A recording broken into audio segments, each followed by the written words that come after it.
శ్రీ గణేశాయ నమః.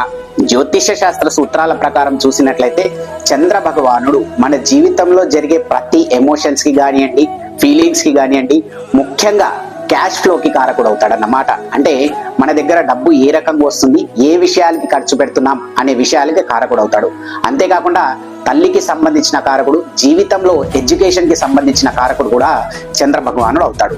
అయితే జాతక చక్రంలో లగ్నం నుంచి 12వ స్థానం వరకు చంద్ర భగవానుడు ఇచ్చే రిజల్ట్స్ ఏమిటి, వాటికి సంబంధించిన రెమెడీస్ ఏమిటి అనే విషయాల్ని ఈ వీడియో ద్వారా తెలుసుకోవడానికి ప్రయత్నం చేద్దాము. అయితే చంద్ర భగవానుడు లగ్నంలో గనక ఉన్నట్లయితే, అనగా మొదటి స్థానంలో గనక ఉన్నట్లయితే ఆ జాతకస్తుడు ఎంత ఎడ్యుకేషన్ చేస్తే అంత డెవలప్మెంట్ అనేది ఉంటుందన్నమాట. అంతేకాకుండా ఆ జాతకస్తుడికి తల్లితో అటాచ్మెంట్ ఉండడమే కాకుండా ఎక్కువ శాతం ఆ జాతకస్తుడికి తల్లి పోలికలతో జన్మించడం అనేది జరుగుతుంది. లాల్ కితాబ్ అనుసారంగా గనక చూసినట్లయితే ఆ జాతకస్తుడు జన్మించిన ప్రదేశం